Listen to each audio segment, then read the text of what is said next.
Hi friends, welcome to yoga channel. நம்ம யோகா சேனலில் இன்றைக்கி நம்ம என்ன பார்க்க போகிறோம்னா இட்லியும் தக்காளி குழம்பு, அதாவது தக்காளி சாம்பார்னு சொல்லலாம். சூப்பராக இருக்கும். அந்த ரெசிபி தான் பார்க்க போகிறோம். நல்லா வறுத்து ஒரு சில பைசஸ் மட்டும் போட்டு நான் வறுக்க போகிறேன். மிச்சம் நம்ம பொடி அரைச்சி வச்சுருக்கிறதே நான் போட போகிறேன். வாங்க இன்றைக்கி தக்காளி சாம்பார் எப்படி செஞ்சிடலான்னு பார்க்கலாம். இட்லிக்கு சூப்பராக இருக்கும். அது காலையில் நல்லா மழை பெய்யுது, சுட சுட இட்லியும் தக்காளி சாம்பார் சூப்பராக இருக்கும். நம்ம சாப்பாடு செஞ்சுட்டு கோயிலுக்கு கிளம்பணும். இன்றைக்கி சனிக்கிழமை. நம்ம பெருமாளை போய் மாலையெல்லாம் வாங்கி வச்சாச்சு. பெருமாளை போய் பார்த்துட்டு வரணும். அதுக்காக இன்றைக்கி சனிக்கிழமை போனோம். இது 2வது சனிக்கிழமை. நம்ம 3வது சனிக்கிழமை வீட்டில் சாப்பாடு செஞ்சு சாமி கும்பிட்டுக்கலான்னு அதனால் இன்றைக்கி கோயிலுக்கு கிளம்பிட்டோம். அதனால் நேரத்தில் எழுந்திரிச்சு எல்லாமே கிளம்பி ரெடியாக இருக்கிறோம். நான் எங்கள் வீட்டுக்காரன் கோயிலுக்கு போகலான்ட்டு இப்போ இந்த தக்காளி சாம்பார் வச்சு இட்லி ஊற்றி வச்சிட்டோன்னா பசங்களுக்கு காலாண்டு பரிச்சை லீவ் விட்டாச்சு. எல்லா பிள்ளைங்களுக்குமே லீவ் விட்டாச்சு. மழை பெய்யுது. எல்லாருமே சேஃபாக இருங்க. நல்லபடியாக சாப்பிட்டு வீட்டிலே இருங்க குழந்தைங்க எல்லாருமே. வாங்க இன்றைக்கி நம்ம வீட்டில் தக்காளி சாம்பார் இட்லி எப்படி செஞ்சிடலான்னு பார்க்க. இங்கே எல்லாமே எடுத்து வச்சுருக்கேன். இங்கே தக்காளி நல்லா பழுத்த தக்காளி, நல்லா ஒரு 1/2 கிலோ தக்காளி சூப்பராக கட் பண்ணி வச்சுருக்கிறேன். இங்கேயும் இந்த தக்காளி இதை வணக்கிறதுக்கு இது ஆட்டி ஊற்றுறதுக்கு அதை ரெடி பண்ணி வச்சுருக்கிறேன். இங்கே வர கொத்தமல்லி கொஞ்சமாக கடலைப்பருப்பு, கொஞ்சமாக சோம்பு, இங்கே வெங்காயம் எடுத்து வச்சுருக்கேன். எல்லாமே ரெடி பண்ணி வச்சுருக்கேன். மாவு நைட்டே ஆட்டி வச்சிட்டேன். நேற்று மாவு ஆட்டி வச்சதுனால இன்றைக்கி காலையில் இட்லி ஊற்றிடலான்ட்டு இங்கே இட்லி பாத்திரம் வச்சாச்சு. கடாய் பற்ற வச்சிடலாம். இந்த பக்கம் இட்லி சட்டியும் பற்ற வச்சிடலாம். ஏன்னா இட்லி நம்ம ஊற்றி வச்சிட்டோம்னா அது வாட்டுக்கு வந்துட்டுருக்கோம்.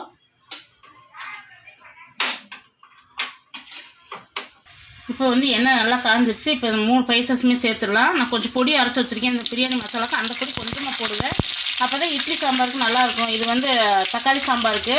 இப்போ போட்டதுக்கப்புறம் நம்ம வெங்காயம் சேர்த்துடலாம். வெங்காயம் நல்லா நான் ஒரு கைப்பிடி அளவுக்கு வெங்காயம், 2 கைப்பிடி அளவுக்கு வெங்காயம் சேர்த்துட்டு வெங்காயம் நல்லா வதங்கட்டும். வாங்க ஃப்ரெண்ட்ஸ், இப்போ வெங்காயம் நல்லா வதங்கிச்சு. நம்ம ஒரு 4 பல் பூண்டு சேர்த்துடலாம். பூண்டு சேர்த்துருங்க. வெங்காயம் நல்லா வதங்கிடணும். இந்த மாதிரி இப்போ 4 பல் பூண்டும் போட்டு இந்த எண்ணெயில் நல்லா வதங்கி கொஞ்சமாக இப்போ கருவேப்பிலை சேர்த்துடலாம். கருவேப்பிலை சேர்க்கறதுனால நல்லா மணமாக இருக்கும். கருவேப்பிலை சேர்த்துக்கோங்க.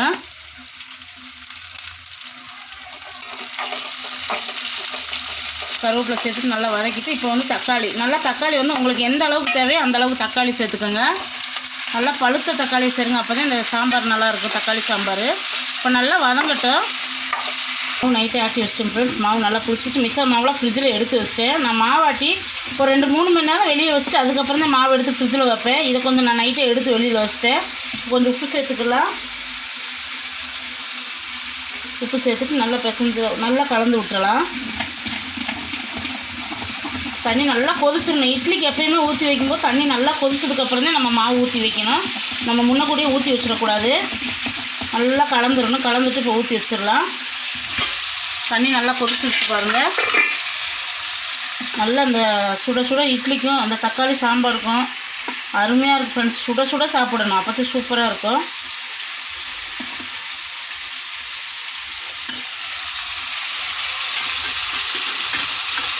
எல்லாம் மாவு ஊற்றி வச்சிடலாம். ஊற்றி வச்சாச்சு. நம்ம மூடி வச்சிடலாம். நல்லா வேகட்டும். இங்கே தக்காளி நல்லா வதங்கிட்டு இருக்கு பாருங்க. நல்லா வதக்கி விட்டுருங்க. தக்காளியை நல்லா வதக்கணும். இந்த மாதிரி சாம்பார் தக்காளி சாம்பாருக்கு வைக்கிறதுக்கு தக்காளி நல்லா பழுத்து இருக்கணும். பழுத்த பழத்தில் வச்சு பாருங்கள். சூப்பராக இருக்கும். டேஸ்ட்டு நல்லாயிருக்கும். அந்த இட்லி விளையேந்துருக்கிறதுக்கு இந்த தக்காளி சாம்பார் சிகப்பாக இருக்கிறதுக்கும் அட்டகாசமாக இருக்கும். இன்றைக்கி சனிக்கிழமைனால ஏகாதசி வேறு. கண்டிப்பாக பெருமாள் கோயிலுக்கு போங்க. துளசி மாலை வாங்கி சாத்துங்க. ரொம்ப விசேஷமாக இருக்கும். இன்றைக்கி ஏகாதசி. கண்டிப்பாக நீங்கள் சாயங்காலத்துக்குள்ளே நீங்கள் கோயிலுக்கு போயிட்டு வாங்க.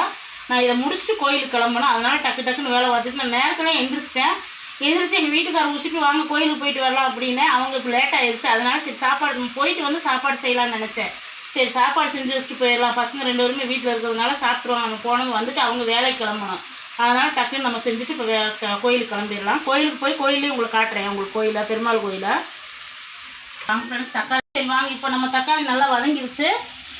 ஏன்னா நமக்கு தெரிஞ்சதை நீங்கள் சொல்கிறீங்க. உங்களுக்கு தெரிஞ்சதை நம்ம அது மாதிரி கரெக்ட் பண்ணிக்கலாம். அது தப்பாக நினைக்கல. ஒன்றுமேல் கரெக்ட் பண்ணிக்கலாம். இப்போ தக்காளி நல்லா வதங்கிடுச்சு வருங்க. நல்லா வதங்கிடணும். இந்த மாதிரி வதங்கினதுக்கப்புறம் இப்போ நம்ம தேங்காய் சேர்த்துடலாம். கொஞ்சமாக தேங்காய் சேருங்க. தேங்காய் அதிகமாக வேண்டாம். ஒரே ஒரு 10 மட்டும் நான் சேர்த்துருக்கேன் தேங்காய். இப்போ தேங்காயை போட்டு நம்ம அடுப்பு ஆஃப் பண்ணிடலாம். இதுக்கு மேலே நம்ம வதக்க வேண்டாம். ஒரு கிளறிட்டு நல்லா ஆறட்டும். இது ஆற நீங்கள் மிக்ஸி ஜாரில் போடணும். இல்லை தெரிச்சிருச்சுன்னா ரொம்ப சூடாக இருந்தால் நம்ம மிக்ஸி ஜாரில் போடக்கூடாது. நல்லா ஆறட்டும். ஃபேன் போட்டு நான் ஆற வச்சிடுறேன். எண்ணெய் சேர்த்துக்கலாம். இப்போ தக்காளி சாம்பாருக்கு நம்ம தாளிச்சு விட்டுறலாம். எண்ணெய் 50 ml சேர்த்துருக்குறேன். எண்ணெய் நல்லா காயட்டும். எண்ணெய் காஞ்சிருச்சு. இப்போ நம்ம கடுகு சேர்த்துக்கலாம். கடுகு நல்லா பொரிக்கட்டும். பொரிஞ்சது கொஞ்சமாக நீங்கள் வெந்தயம் சேர்த்துக்கோங்க. வெந்தயம் வெந்தயம் நல்லா பொரியட்டும். வெங்காயம் ஒரு கைப்பிடி போட்டுக்கோங்க. பெரிய வெங்காயம் நான் கட் பண்ணி வச்சுருக்கிறேன். ஒரு 2 பெரிய வெங்காயம். இப்போ 2 பச்சை மிளகா. இப்போ நல்லா வதக்கிடலாம். இப்போ மிளகாத்தூள் 1 ஸ்பூன் போட்டுக்கோங்க. மஞ்சத்தூள் ஒரு அரை ஸ்பூன் போட்டுக்கோங்க மஞ்சத்தூள். இப்போ நல்லா கலந்து விட்டுறலாம்.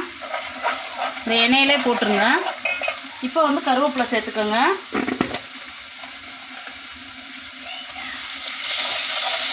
கருவேப்பிலை சேர்த்துட்டு இப்போ தக்காளி சேர்த்துடலாம். தக்காளி வந்து ஒரு 2 தக்காளி நான் பெரிய தக்காளியை கட் பண்ணி வச்சுருக்கேன். 2 தக்காளி சேர்த்தாச்சு. அதுலேயும் உப்பு சேர்த்துடலாம். உப்பு சேர்த்துச்சாக்கும் நல்லா வதங்கிடும். பசங்க வந்து வெளியில் வந்து வேட்டு போட்டுட்ருக்குறாங்க, அதனால் சத்தம் கேட்கும் ஃப்ரெண்ட்ஸ். இப்போ நல்லா வதங்கட்டும் தக்காளி. இப்போ நல்லா ஆறிடுச்சு. நம்ம அரைச்சிட்டு வந்துடலாம். ஒரு 2 சுற்று மட்டும் சுற்றுங்க, ரொம்ப வலுவலுன்னு அரைக்க வேண்டாம். ஒரு 2 சுத்தம் தேங்காய் மயிர் அளவுக்கு. அப்புறம் தக்காளி வெங்காயம்லாம் சீக்கிரம் மசிஞ்சிடும். இப்போ 2 சுற்று மட்டும் சுற்றிட்டு வந்துடலாம். தக்காளி பாருங்க ஃப்ரெண்ட்ஸ், இந்த அளவுக்கு வதங்கினா போதும். இப்போ வந்து இதில் நம்ம கொஞ்சமாக வந்து வீட்டில் அரைச்சா குழம்பு தூள் கொஞ்சம் சேர்த்துடலாம். குழம்பு தூள் சேர்க்குறப்ப நல்லா வாசமாக இருக்கும்.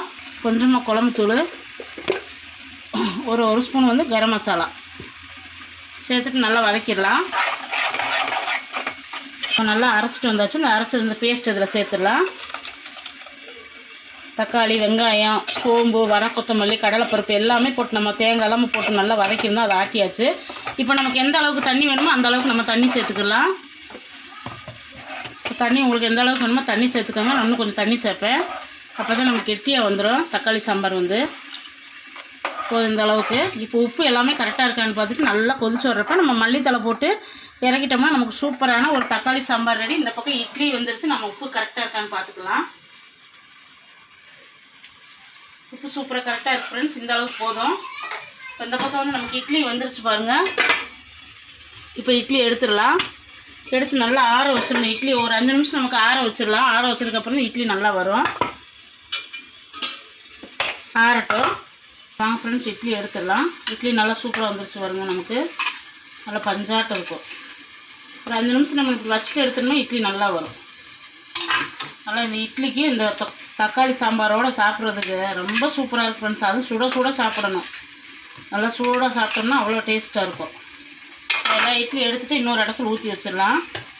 வாங்க, நல்லா அந்த தக்காளி சாம்பார் நல்லா வீடே ஜம்முன்னு ஒரு மனம் வந்துருச்சு. தக்காளி சாம்பாரும் ரெடி ஆயிடுச்சு, இட்லி ரெடி ஆயிடுச்சு. வாங்க நம்ம அடுப்பு ஆஃப் பண்ணிடலாம். தக்காளி சாம்பார் நல்லா கொதிச்சு பாருங்கள். இந்த அளவுக்கு நல்லா கொதி வந்துடணும். இப்போ தக்காளி சாம்பார் நமக்கு ரெடி ஆயிடுச்சு. உங்களுக்கு எந்த அளவுக்கு தண்ணி வேணுமோ அந்த அளவுக்கு வச்சுக்கோங்க. நான் செஞ்ச மெத்தடில் இந்த குழம்பு செஞ்சு பாருங்கள். அந்த குழம்பு தூள் மசாலா உங்களுக்கு இல்லைன்னா நீங்கள் வறுத்து அரைச்சி செய்யுங்க. வீட்டில் இருந்தால் மல்லித்தூள், மிளகாத்தூள் மட்டும் சேர்த்துக்கோங்க. சூப்பராக இருக்கும். வீட்டில் இருக்க குழம்பு தூள் எதாக இருந்தாலும் நீங்கள் சேர்த்தாலும் ரொம்ப டேஸ்ட்டாக இருக்கும். இப்போ வந்து நம்ம கருவேப்பிலையும் மல்லித்தலையும் சேர்த்துடலாம் மேட்டாப்பில். அவ்வளோதான் ஃப்ரெண்ட்ஸ், நமக்கு தக்காளி சாம்பார் ரெடி ஆயிடுச்சு. இப்போ ஆஃப் பண்ணிடலாம். சூப்பரான ஒரு தக்காளி சாம்பார். இப்போ இட்லி வச்சிடலாம் வாங்க. நல்லா தக்காளி சாம்பார் சூடாக இருக்கணும். இட்லியும் சூடாக இருக்கணும். அப்போ தான் இதுக்கு டேஸ்ட்டு சூப்பராக இருக்கும். வாங்க இப்போ நம்ம வச்சிடலாம். இட்லி நல்லா சாஃப்டாக மல்லிகைப்பூ இட்லி, சூப்பராக பஞ்சாட்டு இட்லி வச்சுட்டு இப்படியே நல்லா இட்லி வச்சு சுற்றி வச்சுட்டு நம்ம இந்த தக்காளி சாம்பார் ஊற்றி சாப்பிட்றப்ப அவ்வளோ அருமையாக இருக்கும். இப்படி வச்சிடணும். அப்போ தான் ஊறி நல்லா டேஸ்ட்டாக இருக்கும். இப்போ நம்ம ஊற்றிடலாம். நல்லா சுட சுட தக்காளி சாம்பார். காலையிலே டிஃபன் வந்து நம்ம வீட்டில் தக்காளி சாம்பாரும் இட்லியும். யாராருக்கு இந்த ரெசிபி பிடிச்சிருக்குன்னு கமெண்ட் பாக்ஸில் சொல்லுங்கள். நல்லா எல்லாம் ஊறிடணும். ஊறினதுக்கப்புறம் தான் சாப்பிடணும். சூப்பராக இருக்கும். இன்றைக்கி வந்து இட்லி சாம்பார் வச்சு பார்த்தோம். இப்போ பசங்களுக்கு சாப்பிட கொடுத்துடலாம். சாப்பிட்டு நம்ம அப்படியே கோயிலுக்கு கிளம்பிடலாம். இப்போ வாங்க, அவங்க சாப்பிட்டதுக்கப்புறம் நம்ம கோயிலுக்கு போகிற வீடியோ உங்களுக்கு காட்டுற இதிலே வந்துடும். நீங்கள் பாருங்கள் ஃப்ரெண்ட்ஸ். துளசி மாலை வாங்கி வச்சாச்சு பாருங்கள். இப்போ நம்ம சாப்பிட்டாச்சு, கோயிலுக்கு கிளம்பிடலாம். போய் பெருமாளுக்காக நேற்றே வாங்கிட்டு வந்தாச்சு மாலை, துளசி மாலை வாங்கி.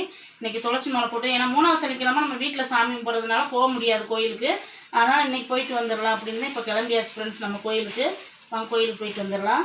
இப்போ கோயிலுக்கு வந்தாச்சு. நம்ம பெருமாநல்லூரில் நாராயணர் கோயிலுக்கு வந்தாச்சு. பெருமாநல்லூரில் வாங்க போயிடலாம். உள்ளே போய் சாமி கும்பிட்டுலாம்.